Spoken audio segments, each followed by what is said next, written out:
बच्चों कक्षा 10 सामाजिक विज्ञान का पेपर जो कि आपका 11 मार्च को होने वाला है, यूपी बोर्ड 2025 का। इसमें जो आपके 20 बहुविकल्पी क्वेश्चन आते हैं, इसके लिए हम इस वीडियो में 100 मोस्ट इम्पॉर्टेंट बहुविकल्पी कर रहे हैं और आप लोग ये 100 मोस्ट इम्पॉर्टेंट बहुविकल्पी देख के जाइएगा। तो आपके 11 मार्च वाले पेपर में इसमें जो 20 क्वेश्चन हैं वो बड़ी आसानी से आपको मिल जाएंगे, इसलिए इसे मिस न करें और देख के जाएं और चैनल को सब्सक्राइब करें, अपने फ्रेंड्स को भी शेयर करें ताकि एग्ज़ाम के बाद आपको क्या करना है उसकी जानकारी भी हम आपको समय समय पर देते रहेंगे। चैनल सब्सक्राइब है तो नोटिफिकेशन आप तक पहुंचता रहेगा। इसके अलावा आप हमारे चैनल पर यस कोचिंग पर डेली शाम 7 बजे विजिट करें, नई जानकारी आपको मिलती रहेगी। तो देखते हैं मोस्ट इम्पॉर्टेंट 100 बहुविकल्पी प्रश्न। शुरू करते हैं क्वेश्चन नंबर 1 से।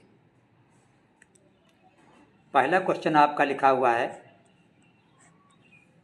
कि फ्रांस की क्रांति में मुख्य भूमिका किस वर्ग की थी? कृषक वर्ग की, ये गलत है। कुलीन वर्ग, ये भी गलत है आपका। मध्यम वर्ग, ये आपका ऑप्शन सही है। तो फ्रांस की क्रांति में मुख्य भूमिका जो थी वो किसकी थी? मध्यम वर्ग की। और मध्यम वर्ग को क्या कहा जाता था? मध्यम वर्ग को पूंजीपति वर्ग भी कहा जाता है। तो चाहे पूंजीपति वर्ग लिखा हो और चाहे मध्यम वर्ग लिखा हो, एक ही बात है। तो फ्रांस की क्रांति में मुख्य भूमिका किसकी थी? मध्यम वर्ग की, क्योंकि ये सरकार की नीतियों से इसको संतोष नहीं था, ये मध्यम वर्ग सरकार की नीतियों के खिलाफ था।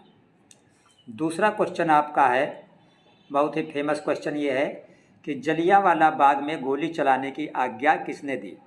ये सभी जानते हैं, जलियांवाले बाग में गोली चलाने की आज्ञा जनरल डायर ने दी थी। तो इसका का वाला ऑप्शन आपका सही है। तीसरा क्वेश्चन आपका ये है, लिखा हुआ है कि आर्थिक मंदी का सबसे ज़्यादा दुष्प्रभाव किस औद्योगिक देश पर पड़ा? तो आर्थिक मंदी जब आई थी विश्व में तो सबसे ज़्यादा उसका जो प्रभाव पड़ा था वो अमेरिका पर पड़ा था। तो ये घ वाला आपका इसका करेक्ट आंसर है। चौथा क्वेश्चन आपका है कि नगर निगम के प्रमुख को क्या कहते हैं? तो नगर निगम के प्रमुख को महापौर कहा जाता है। क्या कहा जाता है? महापौर, लेकिन अंग्रेजी में इसको मेयर कहते हैं। तो आपके ऑप्शन में ये चेयरमैन गलत है, ये मेयर लिखा हुआ है, तो इसलिए ये वाला आंसर आपका सही है। क्वेश्चन नंबर 5 आपका है, समरूप समाज का अस्तित्व किस देश में है? तो जो ये समरूप समाज है इसका अस्तित्व है जापान में, जर्मनी में और कहाँ पे? स्वीडन में। यहाँ पे इसका अस्तित्व है। तो आपके ऑप्शन में जापान नहीं लिखा है, ये जर्मनी और स्वीडन लिखा हुआ है, जर्मनी और स्वीडन। इसलिए हम ये ख वाले विकल्प को इसमें करेक्ट करेंगे। वहाँ पे आपका ए बी सी डी हो सकता है, तो जैसे ये ए होगा, ये बी होगा, तो मीन्स ये वाला आप करेक्ट कर देंगे, बी वाला। क्वेश्चन नंबर 6 आपका लिखा है, नेपाल में हुए जनसंघर्ष को क्या कहा गया?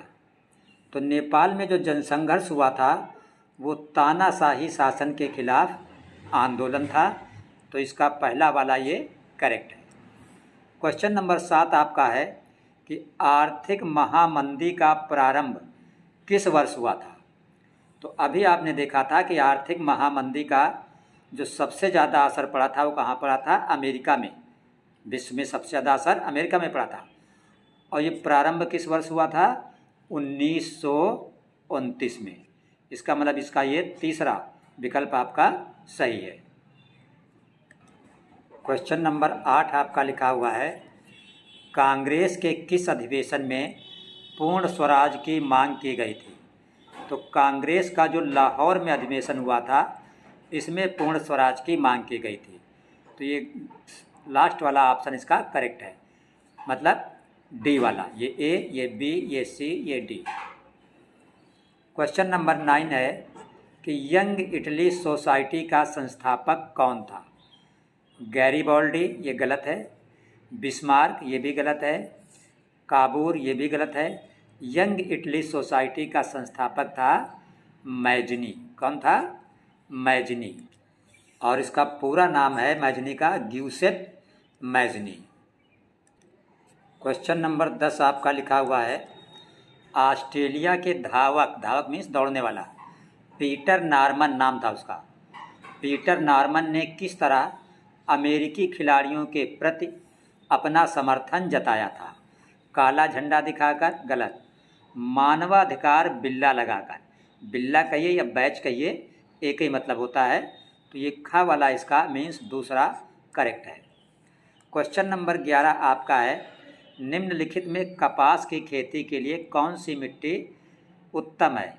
तो कपास की खेती के लिए जो सबसे अच्छी मिट्टी होती है वो काली मिट्टी होती है। तो इसलिए ये तीसरा इसका विकल्प सही है। क्वेश्चन नंबर 12 आपका है कि जो झरिया है ये किसके लिए प्रसिद्ध है? तो झरिया जो है वो कोयला खदानों के लिए प्रसिद्ध है। तो यहाँ पे लिखा कोयला, इसलिए ये वाला इसका विकल्प सही है। क्वेश्चन नंबर 13 आपका है, जलोढ़ मिट्टी में किसकी अधिक मात्रा पाई जाती है? तो जलोढ़ मिट्टी में पोटास भी होता है, चूना भी होता है, फास्फोरस कम होता है, लेकिन सबसे ज़्यादा पोटाश होता है, इसलिए ये वाला इसका ऑप्शन करेक्ट है। क्वेश्चन नंबर 14 है, आप समाचार सुनते हैं टीवी पे, जीडीपी लोग बहस किया करते हैं। तो जीडीपी क्या है? तो जीडीपी का मतलब होता है सकल घरेलू उत्पाद। क्वेश्चन नंबर 15 आपका है कि विश्व व्यापार संगठन का मुख्यालय स्थित है, मतलब विश्व व्यापार संगठन का मुख्यालय कहाँ है? तो विश्व व्यापार संगठन का मुख्यालय जो आपका है ये एक जगह है स्विट्ज़रलैंड। तो स्विट्ज़रलैंड के जिनेवा शहर में है। किसमें है? जिनेवा शहर में। तो यहाँ पे लिखा है जिनेवा, तो ये वाला आपका विकल्प सही है। क्वेश्चन नंबर 16 है, हॉलमार्क किस वस्तु का प्रमाणिक चिन्ह है?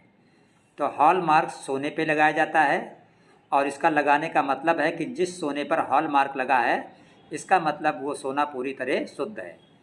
तो जहाँ पे लिखा है सोने का, इसका ये प्रमाणिक चिन्ह है, तो इसका ये वाला करेक्ट है। क्वेश्चन नंबर 17 है, निम्नलिखित में कौन सा व्यक्तिगत संसाधन नहीं है? तो बगान आदमी का निजी होता है, ये व्यक्तिगत है। चरागाह, ये भी व्यक्तिगत है। भूमि, ये भी व्यक्तिगत है। खनिज संसाधन, ये व्यक्तिगत संसाधन नहीं है, तो ये वाला इसका करेक्ट है। क्वेश्चन नंबर 18 आपका लिखा हुआ है कि निम्नलिखित में कौन सा गैर परंपरागत ऊर्जा स्रोत है? कोयला, ये परंपरागत है। पेट्रोलियम, ये भी परंपरागत है, बहुत दिनों से है। सौर ऊर्जा, ये जो है ऊर्जा का स्रोत तो है लेकिन परंपरागत नहीं है। कैसा है? गैर परंपरागत। तो ये सौर ऊर्जा वाला इसमें करेक्ट है। क्वेश्चन नंबर 19 आपका है, लिखा है कौन सी भारत की महत्वपूर्ण रोपण फसल नहीं है? तो अंगूर जो है ये भारत की महत्वपूर्ण रोपण फसल नहीं है, तो इसका ये पहला ही करेक्ट है। क्वेश्चन नंबर 20 आपका है कि एग मार्क किन वस्तुओं के लिए प्रमाणित चिन्ह है? तो जैसे हॉलमार्क सोने के लिए लगता है, तो एग मार्क जो है ये एग मार्क लगाया जाता है कृषि और खाद्य उत्पाद के लिए।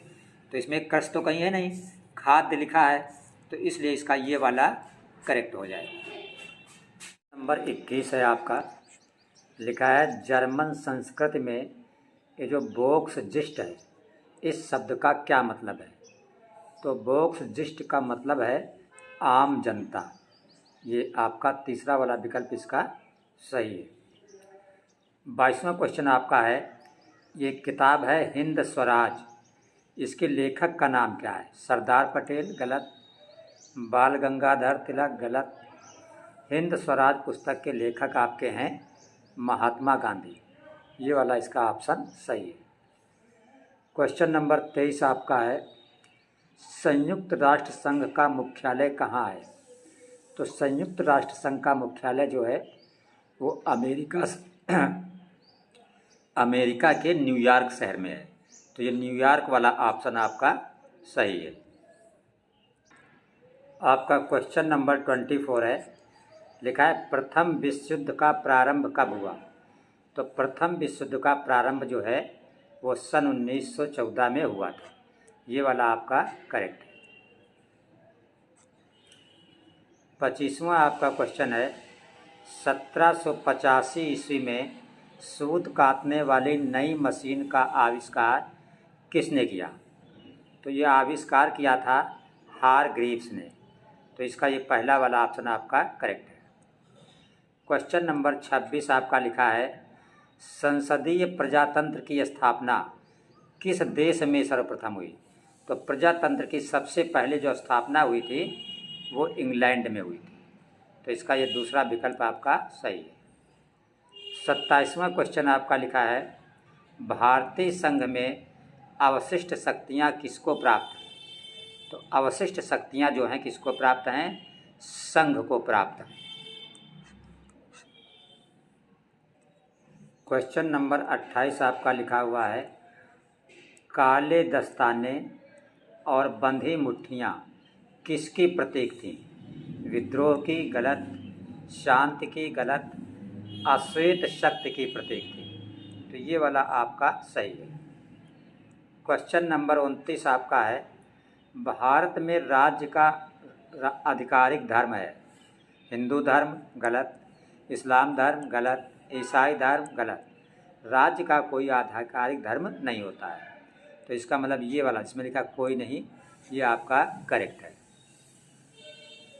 क्वेश्चन नंबर 30 आपका है, राजा वीरेंद्र शाही परिवार के एक रहस्यमय नरसंहार में कब मारे गए थे? 2001 में। ये वाला आंसर आपका करेक्ट है इसका। क्वेश्चन नंबर 31 आपका है, निम्न में से कौन सा एक व्यक्तिगत संसाधन नहीं है? बागान ये व्यक्तिगत संसाधन है। व्यक्तिगत का मतलब निजी, कोई भी अपना बाग तैयार कर सकता है। चरागाह, कोई भी आदमी चरागाह किसान तैयार कर सकता है, या न किसान हो कोई भी तैयार कर सकता है, ये भी व्यक्तिगत संसाधन है। भूमि, भूमि जो है ये भी व्यक्तिगत संसाधन है। खनिज संसाधन नहीं, भूमि जो है ये आपकी व्यक्तिगत संसाधन नहीं है। तो ये वाला इसका करेक्ट होगा। क्वेश्चन नंबर 32 आपका है, निम्नलिखित में से किस राज्य में सीढ़ीदार खेती की जाती है? तो सीढ़ीदार खेती जो है ये उत्तराखंड में की जाती है। वहाँ की ज़मीन काफ़ी ऊंची नीची है। तो ये वाला आपका करेक्ट है। क्वेश्चन नंबर 33 आपका है, निम्नलिखित में से कौन सा खनिज आधारभूत है? मैग्नीज गलत है ये, अभ्रक ये भी गलत, लौह अयस्क जो है ये आपका आधारभूत खनिज है। तो ये वाला इसका करेक्ट है। देखिए क्वेश्चन नंबर 34 आपका है, ये लिखा हुआ है आपका कि निम्नलिखित में परिवहन का कौन सा साधन अति दुर्गम स्थानों के लिए अत्यंत आवश्यक है? अति दुर्गम का मतलब कि जहाँ पर सड़क का साधन न हो, मतलब आपकी बाइक, बस, ट्रेन ये ना जा सके, तो उसके लिए कौन सा सबसे साधन अच्छा होता है? तो वायु परिवहन, हेलीकॉप्टर, हवाई जहाज़। तो ये वाला आपका करेक्ट है। क्वेश्चन नंबर 35 आपका लिखा है, निम्नलिखित में कौन सा पत्तन, पत्तन का मतलब बंदरगाह, देश के पूर्वी तट पर स्थित है?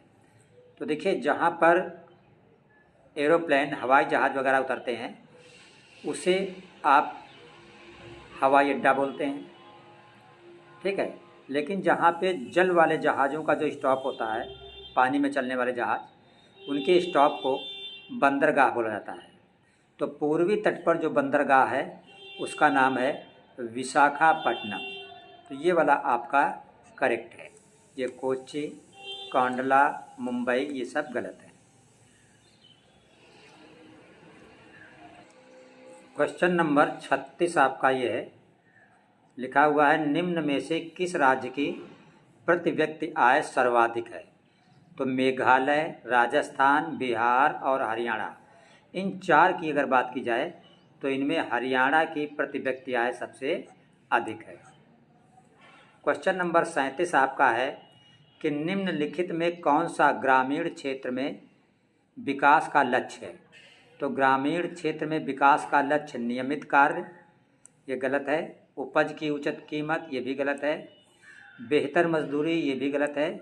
इनमें से कोई नहीं, ये वाला इसका आप टिक करेंगे। क्वेश्चन नंबर 38 है, सेवा क्षेत्र निम्नलिखित में से किस क्षेत्र में सम्मिलित किया जाता है। प्राथमिक क्षेत्र गलत, द्वितीयक क्षेत्र गलत, सेवा क्षेत्र को तृतीयक क्षेत्र में शामिल करते हैं। तो ये वाला इसका ऑप्शन आपका करेक्ट है। क्वेश्चन नंबर 39 आपका है, दो राज्यों के बीच वस्तुओं का आदान प्रदान क्या कहलाता है। राष्ट्रीय व्यापार गलत, अंतर्राष्ट्रीय व्यापार गलत, राज्यों के बीच जो वस्तुओं का आदान प्रदान होता है उसे आंतरिक व्यापार कहा जाता है। ये वाला इसका करेक्ट है। 40वां क्वेश्चन आपका है, एग मार्क किन वस्तुओं के लिए प्रमाणिक चिन्ह है। तो एग मार्क जो है वो किसके लिए प्रमाणिक चिन्ह है, खाद्य पदार्थ का। इसका ये वाला आपका करेक्ट है। क्वेश्चन नंबर 41 आपका है, लिखा हुआ है विश्वकोश नामक ग्रंथ की रचना किसने की थी। तो विश्वकोश नामक जो ग्रंथ है इसकी रचना की थी दिदरो ने। तो ये वाला विकल्प आपका सही है। क्वेश्चन नंबर 42 आपका है, बैंक ऑफ फ्रांस की स्थापना किसने की। तो बैंक ऑफ फ्रांस की स्थापना की थी नेपोलियन बोनापार्ट ने। तो इसका ये पहला वाला विकल्प आपका सही है। क्वेश्चन नंबर 43 आपका है, लिखा है 1848 ईस्वी के फ्रैंकफर्ट सभा में संयुक्त जर्मनी का ताज किसे प्राप्त हुआ। तो जो प्रशा के शासक थे इनको संयुक्त जर्मनी का ताज प्राप्त हुआ था और उस वक्त प्रशिया के राजा जो थे वो फ्रेडरिक विलियम्स थे। क्वेश्चन नंबर 44 आपका है, जीतने के लिए स्पेनिश सेनाओं द्वारा प्रयोग किया गया सबसे शक्तिशाली हथियार कौन था।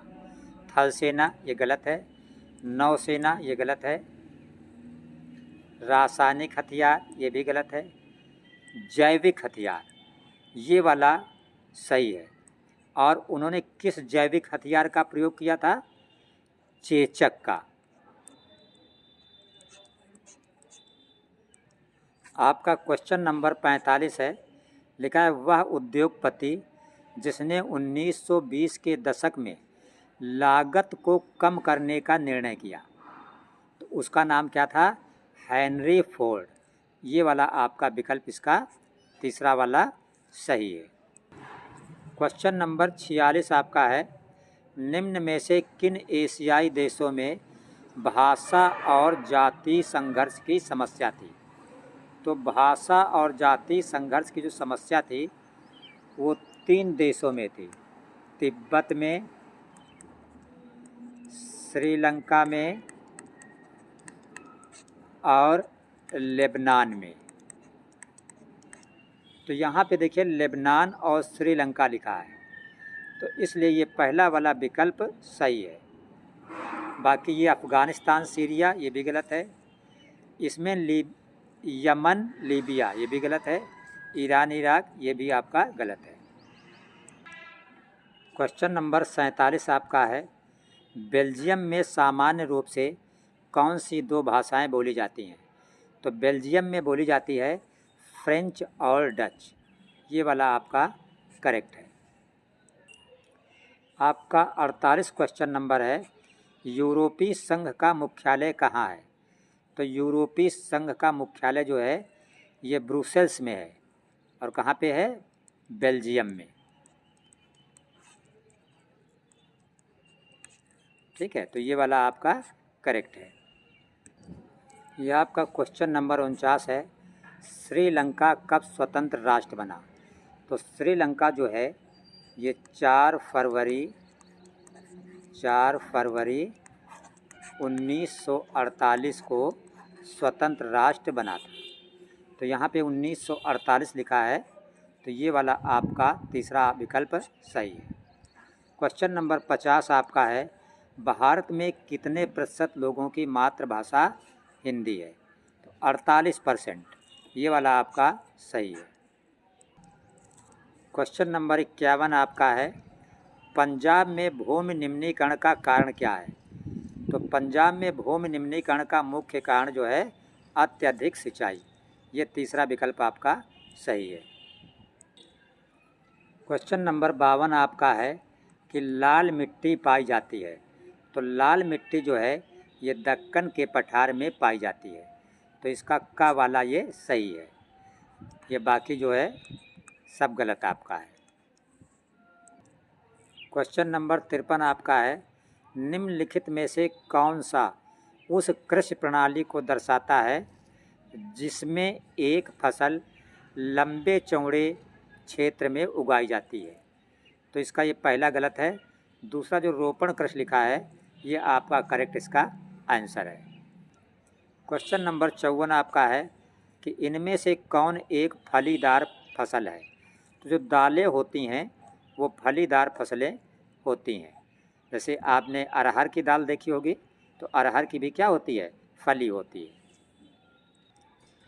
क्वेश्चन नंबर आपका 55 है कि निम्न में कौन कॉफ़ी उत्पादन के लिए प्रसिद्ध है? अगर बात की जाए विंध्य की पहाड़ियाँ, महादेवी पहाड़ियाँ, नीलगिरी पहाड़ियाँ, शिवालिक की पहाड़ियाँ, तो इन चारों में से कॉफ़ी सबसे ज़्यादा कहाँ होती है? तो सबसे ज़्यादा होती है शिवालिक पहाड़ियों पर। ये वाला आपका करेक्ट है। क्वेश्चन नंबर 56 आपका है कि सामान्यतः किसी देश का विकास किस आधार पर निर्धारित किया जाता है? प्रति व्यक्ति आय पर। सही बात है, किसी भी देश का विकास उसकी प्रति व्यक्ति आय से भी निर्धारित होता है, साक्षरता दर से भी निर्धारित होता है, लोगों की स्वास्थ्य स्थिति से भी विकास निर्धारित होता है। तो तीनों बातें जब सही हैं तो इसका मतलब आपका आंसर ये बनेगा उपरोक्त तो सही, इसको आप टिक करें। क्वेश्चन नंबर 57 आपका है, लिखा निम्नलिखित पड़ोसी देशों में से मानव विकास के लिहाज से किस देश की स्थिति भारत से बेहतर है? तो मानव विकास के हिसाब से भारत से भी बेहतर स्थिति किसकी है? श्रीलंका की। तो ये दूसरा विकल्प आपका इसका सही है। क्वेश्चन नंबर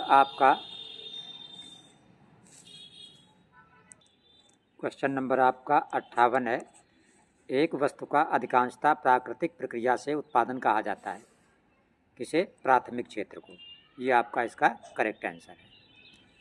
क्वेश्चन नंबर 59 आपका है कि मुद्रा का निर्गमन किसके द्वारा किया जाता है? तो मुद्रा का जो निर्गमन है वो भारतीय रिजर्व बैंक के द्वारा किया जाता है। ये पहला इसका करेक्ट है। क्वेश्चन नंबर 60 आपका है कि सर्वप्रथम विश्व व्यापार संगठन, जिसको एक इंग्लिश में WTO बोलते हैं, किसके द्वारा शुरू हुआ? तो ये विकसित देश के द्वारा शुरू हुआ। इसका भी ये पहला वाला करेक्ट है। क्वेश्चन नंबर 61 आपका है 61, ये वाला लिखा है वियना कांग्रेस के द्वारा फ्रांस में किस वंश के शासकों की पुनर्स्थापना की गई थी?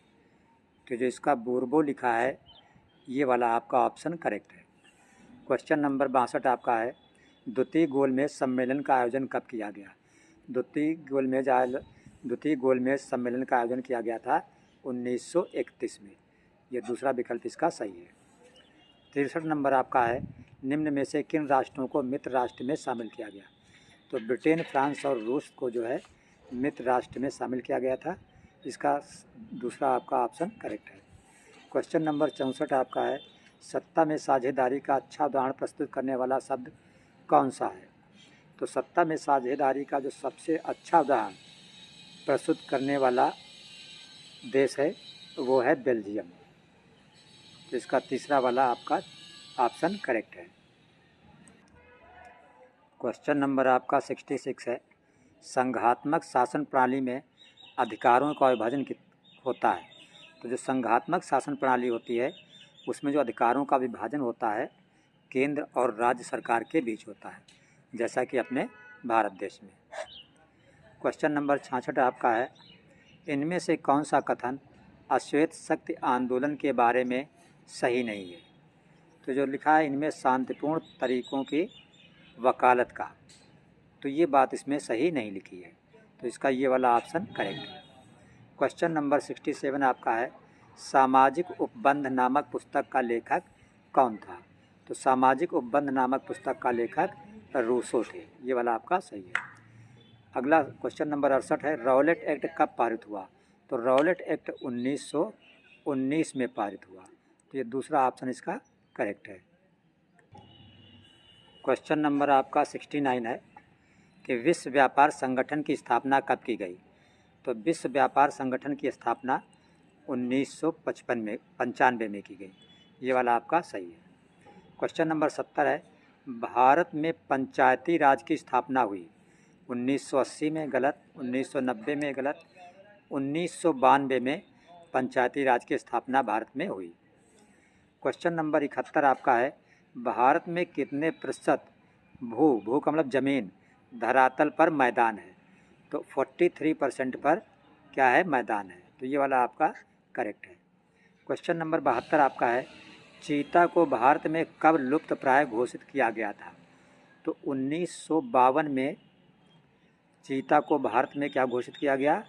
लुप्त प्राय घोषित किया गया, ये वाला इसका करेक्ट है।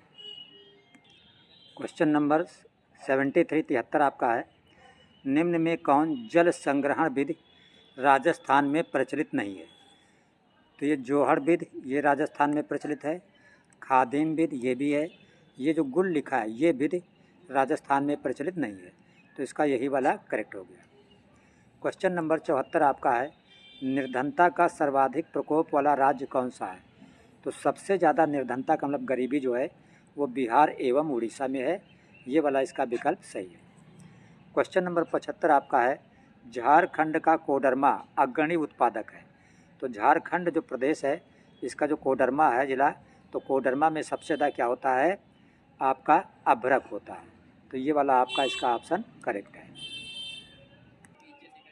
क्वेश्चन नंबर आपका 76 है, बहुराष्ट्रीय कंपनियों द्वारा किए गए निवेश को क्या कहते हैं? तो बहुराष्ट्रीय कंपनियों द्वारा किए गए निवेश को विदेशी निवेश कहा जाता है, ये आपका करेक्ट है। क्वेश्चन नंबर आपका 77 है, लिखा हुआ है, एशिया के उन 2 देशों के नाम बताइए जिनमें 2 भाषाई और जाति समूहों में संघर्ष था।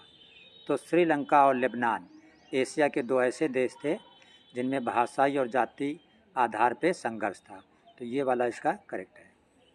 क्वेश्चन नंबर 78 आपका है, निम्नलिखित में कौन सा विषय राज्य सूची में नहीं है? ये पुलिस राज्य सूची का विषय है, कृषि भी है, सिंचाई भी है। मुद्रा जो है ये राज्य सूची का नहीं है, ये केंद्र सूची का विषय होता है, तो ये वाला इसका आपका करेक्ट है। क्वेश्चन नंबर 79 है आपका, चुनौती किसे कहते हैं? विभिन्न प्रकार के संघर्ष इसको नहीं, विभिन्न तरह की मुश्किलों को चुनौती कहा जाता है, तो ये वाला आपका करेक्ट है। क्वेश्चन नंबर 80 आपका है, विनिर्माण क्षेत्र से संबंध है, प्राथमिक क्षेत्र का नहीं, द्वितीयक क्षेत्र का जो संबंध है वो विनिर्माण क्षेत्र से होता है, तो आपका ये वाला विकल्प इसका करेक्ट है। क्वेश्चन नंबर 81 आपका है कि निम्न में से कौन 1815 की वियना संधि से संबंधित है? तो 1815 की जो वियना संधि हुई थी वो ड्यूक मैटरनिक उसमें मेन थे, तो इनसे संबंधित है, तो ये आपका तीसरा विकल्प इसका करेक्ट है। क्वेश्चन नंबर 82 आपका है, सत्ता की साझेदारी के बेल्जियम मॉडल का मुख्य महत्व क्या है? तो बेल्जियम मॉडल का मुख्य महत्व ये है कि बेल्जियम ने सभी जाति समूहों से उनकी आबादी के अनुसार शक्ति साझा की, ताकि किसी भी समुदाय में किसी तरह की कोई क्रोध न उत्पन्न होने पाए। तो इसका पहला वाला विकल्प आपका ये करेक्ट है। क्वेश्चन नंबर 83 आपका है कि 1928 से 1934 के बीच भारत में गेहूं की कीमत 50% तक क्यों गिर गई थी? तो उस वक्त दुनिया में महामंदी आई थी, इस कारण गेहूं की कीमत भारत में गिरी थी। तो जहाँ पे लिखा महामंदी के कारण, ये वाला इसका विकल्प आपका सही है। क्वेश्चन नंबर 84 आपका है, ब्रेटन वुड्स नामक संस्थान निम्नलिखित में से कहाँ स्थित है? तो जो ब्रेटन वुड्स नामक संस्थान है ये आपका अमेरिका में है। तो पहला विकल्प इसका सही है। क्वेश्चन नंबर 85 आपका है, निम्नलिखित में से कौन सा लक्षण संघीय सरकार से संबंधित नहीं है? शक्तियों का केंद्रीकरण, केंद्रीकरण का मतलब सारी शक्तियाँ अपने पास रख लेना, ये संघीय सरकार का लक्षण नहीं है। संघीय सरकार का मतलब होता है शक्तियों का केंद्र और राज्यों के बीच बंटवारा, इसलिए इसका खा वाला विकल्प जो है सही है। क्वेश्चन नंबर 86 आपका है, निम्नलिखित में सामाजिक विभाजन का कारण क्या है? तो सामाजिक विभाजन का कारण जो है वो क्या होता है? धर्म होता है। यही धर्म जो है सामाजिक विभाजन का कारण है। तो इसका ये पहला ऑप्शन करेक्ट है। क्वेश्चन नंबर 87 है, यदि हम लैंगिक विभाजन की बात करते हैं तो उसका अर्थ क्या होता है? तो लैंगिक विभाजन का मतलब होता है समाज में स्त्री और पुरुषों की अलग अलग भूमिका और चाहे कहिए असमान भूमिका। तो इसका ये पहला वाला करेक्ट है। क्वेश्चन नंबर 88 आपका है, राष्ट्रवाद का उदय सर्वप्रथम किस देश में हुआ? तो राष्ट्रवाद का उदय सबसे पहले फ्रांस में हुआ। ये दूसरा विकल्प आपका सही है। क्वेश्चन नंबर 89 आपका है, ड्यूक मैटरनिक ने हमारी सामाजिक व्यवस्था का सबसे खतरनाक दुश्मन किसे माना है? तो सामाजिक व्यवस्था का जो सबसे खतरनाक दुश्मन था वो ड्यूक मैटरनिक के अनुसार कौन था? ज्यूसेपे मैथ्सिनी। ये वाला आपका आंसर करेक्ट है। क्वेश्चन नंबर 90 है, लोकतांत्रिक शासन व्यवस्था अन्य व्यवस्थाओं से अच्छी है क्योंकि ये नागरिकों का सम्मान को बढ़ावा देती है। सही बात है। व्यक्ति की गरिमा मतलब इज्जत को बढ़ाती है, ये भी सही बात है। तो दोनों सही हैं, इसलिए जिसमें लिखा है का और खा दोनों, तो इसका मतलब ये वाला विकल्प आप टिक करेंगे एग्जाम में। क्वेश्चन नंबर 91 आपका है, मृदा किस प्रकार का संसाधन है? तो मृदा जो है ये अनवीकरण योग्य संसाधन है। ये वाला आपका इसका विकल्प सही है। क्वेश्चन नंबर 92 आपका है 92, निम्नलिखित में से पंजाब में भूमि संकुचन का कारण क्या है? तो पंजाब में भूमि संकुचन का कारण है सबसे ज़्यादा सिंचाई।